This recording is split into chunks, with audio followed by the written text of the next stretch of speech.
আসসালামু আলাইকুম। আমি পপি। দীর্ঘ ২৮ বছর চলচ্চিত্রে কাজ করেছি, অনেক সুনামের সাথে, সম্মানের সাথে। কোটি কোটি দর্শকদের ভালোবাসা পেয়েছি, ইন্ডাস্ট্রির মানুষের ভালোবাসা পেয়েছি। কিন্তু এই মুহূর্তে আমি ক্যামেরার সামনে কথা বলছি একজন ব্যর্থ মানুষ হিসাবে।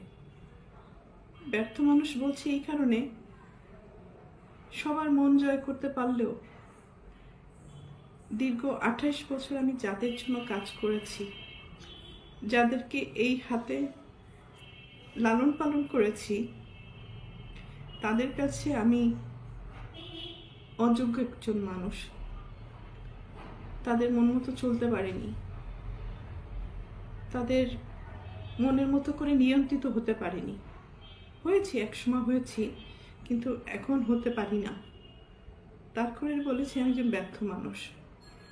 একটা মানুষ তো সবসময় সবার কাছে ভালো হতে পারে না, সব সময়ের জন্য ভালো হতে পারে না। আমি যখন ইনকাম করেছি, দু হাতে দিতে পেরেছি, লুটাতে পেরেছি, তখন আমি আমার পরিবারের কাছে অনেক প্রিয় একজন মানুষ ছিলাম।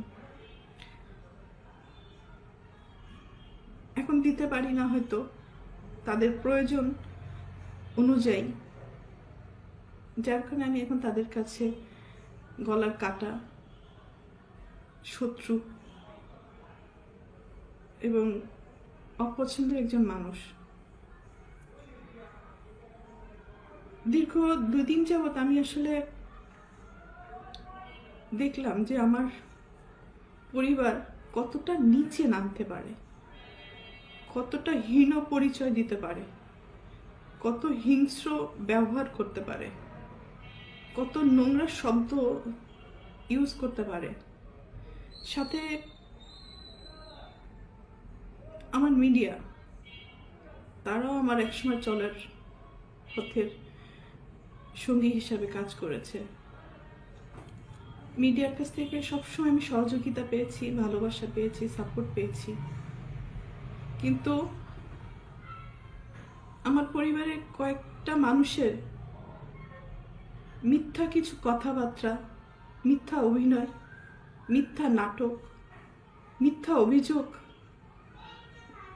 বলার সাথে সাথে যে মানুষগুলো আমাকে সব থেকে বেশি চেনার কথা, জানার কথা, সাপোর্ট করার কথা, সেই মানুষগুলো ওই মানুষগুলো আমার পরিবারের মানুষগুলোর কথা অনুযায়ী আমাকে ভুলভাবে আমার দর্শকদের কাছে বলেন, বাংলাদেশের মানুষের কাছে খুব বাজেভাবে উপস্থাপন করেছে। তো এর থেকে দুঃখজনক আর কিছুই হতে পারে না। যাদের জন্য কাজ করেছে আজকে তারা কেউই আমার না।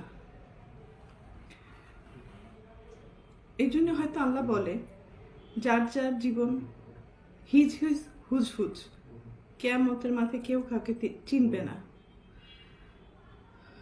তো একটা মেন পয়েন্টে আসি। আজকে যে অভিযোগগুলো আমার মা আর বোন করছে,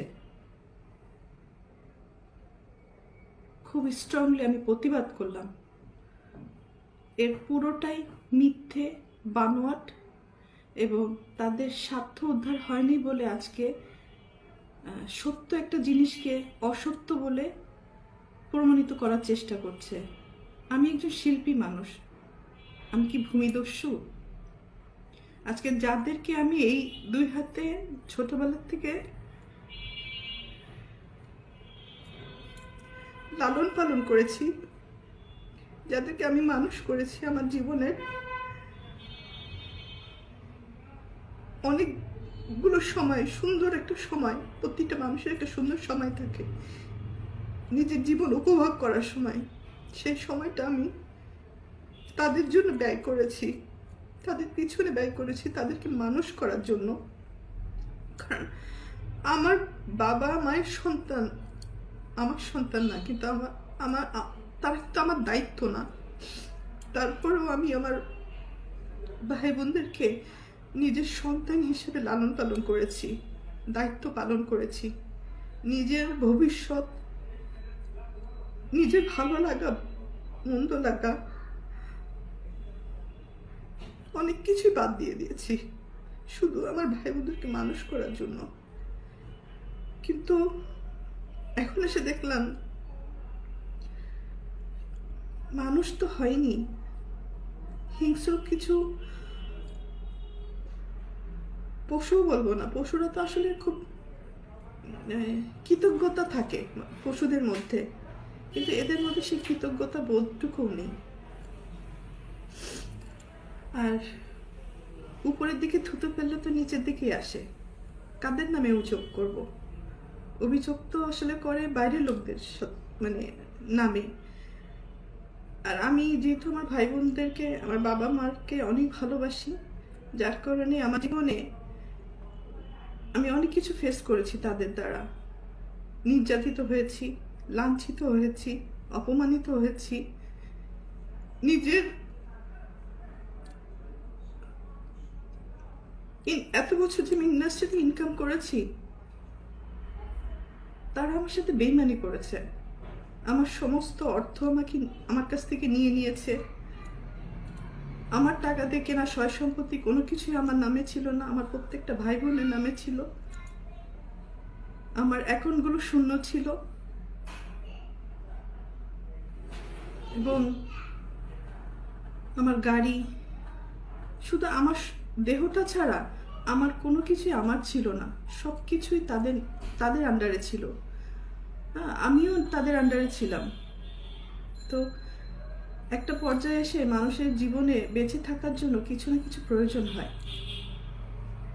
তো বেঁচে থাকার মতো শুধু আমার জানটা ছিল হয়তো। তো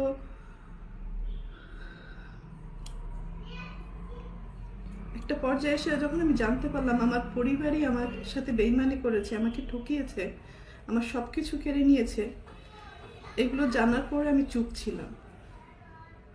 আমি যাদেরকে কোলে পিঠে মানুষ করেছি এই হাত দিয়ে, আমি তাদের দ্বারা অনেক বেশি নির্যাতিত হয়েছি। তারা আমাকে ফিজিক্যালি অ্যাসল্ট করেছে, আমার টাকা চুরি করে আমাকে মারার প্ল্যান করেছে, আমাকে খুন করে ফেলার জন্য টাকা দিয়েছে খুনিকে। আমার আপন ভাই এটার সাথে জড়িত, আপন বোন জড়িত, আর একটা সামিন নামে একটা ছেলেকে পালক নিয়েছিলেন। তারপরও আমি অ্যাকসেপ্ট করেছিলাম যে ঠিক আছে, একটা মানুষ তো, একটা বাচ্চাকে লালন পালনের দায়িত্ব নিয়েছিলাম। তো পরবর্তীতে দেখলাম এটা যখন হাতে পায়ে বড় হয়ে গেছে, তখন ওই হাত দিয়েই আবার আমাকে আঘাত করেছে। অনেক সময় এইগুলো কিন্তু আমার মুখের কথা না, এটা সত্য ঘটনা। এটা থানায় জিডি হয়েছে, মামলা হয়েছে এবং তাদেরকে আটক করা হয়েছিল এই ক্রাইম করার জন্য। পরবর্তীতে আমি তাদেরকে মাফ করে দিয়েছি, কারণ আমার ভাই বোন তো, ভুল হইতেই পারে।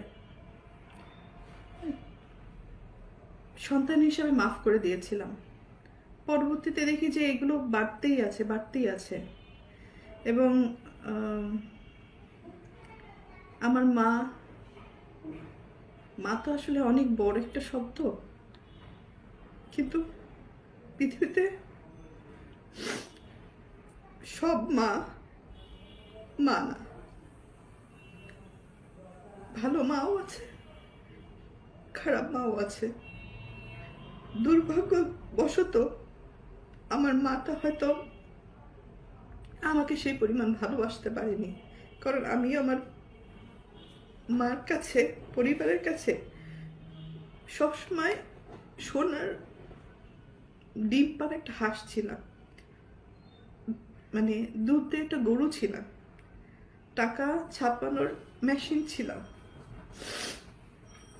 সন্তান হিসেবে কখনো ওই ভালোবাসাটা, ওই কেয়ারিংটা পাইনি। তারপরও কোনো অভিযোগ নেই, আগেও ছিল না, এখনো নেই। আর আমি আমার মনকে বুঝ দিয়ে নিয়েছি, আর পাবো না কখনো তাদের কাছ থেকে সেই ভালোবাসাটা। কারণ একটা মানুষ যখন মেশিনে পরিণত হয়, তখন তার মূল্য মেশিন হিসাবেই থাকে, মানুষ হিসাবে থাকে না।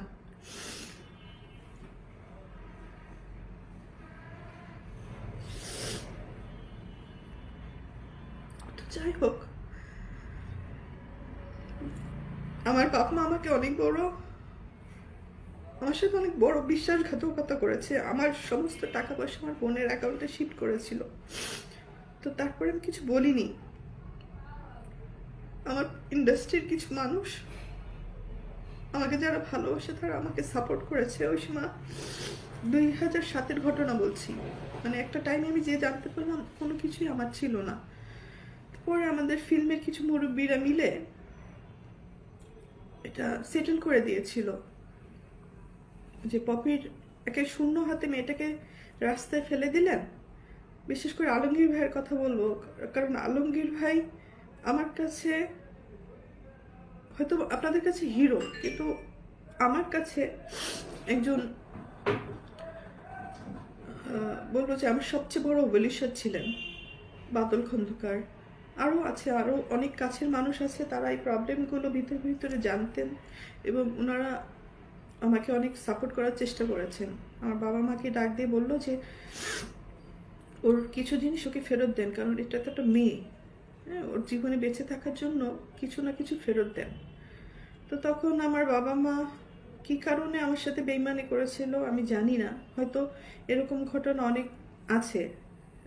আমাকে আলমগীর ভাই একবার বলেছিল যে এটা এই সেম ঘটনাটা শাবানা ম্যাডামের সাথে হয়েছে। কারণ আমি না তখন মেন্টালি খুব আপসেট ছিলাম যে আমার বাপ মা ভাই বোন আমার সাথে এরকম করলো, বিশ্বাসঘাতকতা করলো, আমার সাথেই করলো। তখন আলমগীর ভাই আমাকে বলেছিল না, এই ঘটনা এর আগে অনেক মানুষের সাথেই হয়েছে।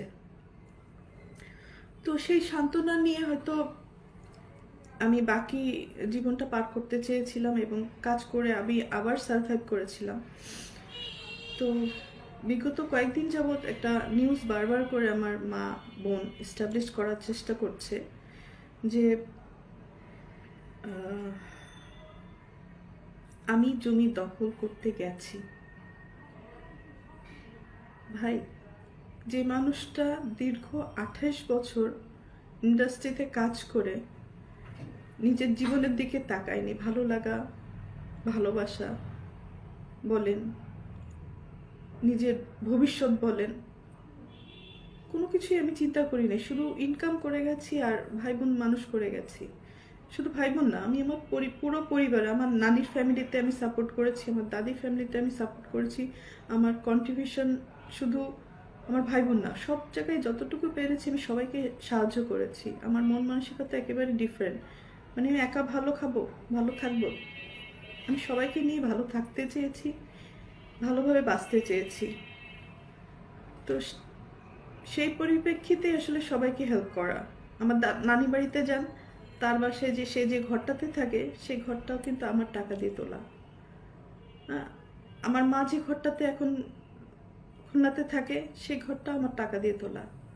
যে ভাড়াটে বাড়ির কথা উনি বলছেন সেই ঘরটাও আমার টাকা দিয়ে, আমার কষ্ট অর্জিত টাকা। রোদে পড়েছি, বৃষ্টিতে ভিজেছি, মানুষের অনেক ভালো কথাও শুনেছি, মানুষের অনেক মন্দ কথাও শুনেছি, অনেক ভালো গালিও দিয়েছে, আবার ভালো কথাও বলেছে, সম্মানও পেয়েছি, দুর্নামও পেয়েছি।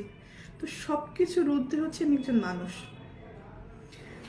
তো আমি আমার ফ্যামিলিকে সাপোর্ট করতে যে এই যে ঘরের কথা বলছি, সেই ঘরটা কিন্তু আমার বাবার 11 কাঠা জমি। তো 11 কাঠা জমির মধ্যে আমি আমার চাচার কিছু জমি কিনে রেখেছিলাম, মানে ফ্যামিলি প্রপার্টি, ফ্যামিলির সম্মান রক্ষা করতে যেয়ে আমি ফ্যামিলি কিছু প্রপার্টি কিনেছি। তো আমার চাচার অংশ কিনেছি, আমার ফুপুর অংশ কিনেছি, আমার বাবারও কিছু অংশ বিক্রি করে দিয়েছিল বাইরে, পরে আমি নিয়েছি কিনে এবং ওখানে ঘর তুলে দিয়েছি।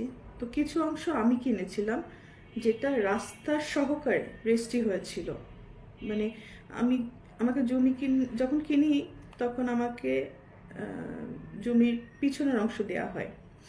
তো পিছনের অংশে যেতে গেলে আপনারা সবাই জানেন এটা নর্মাল একটা জিনিস।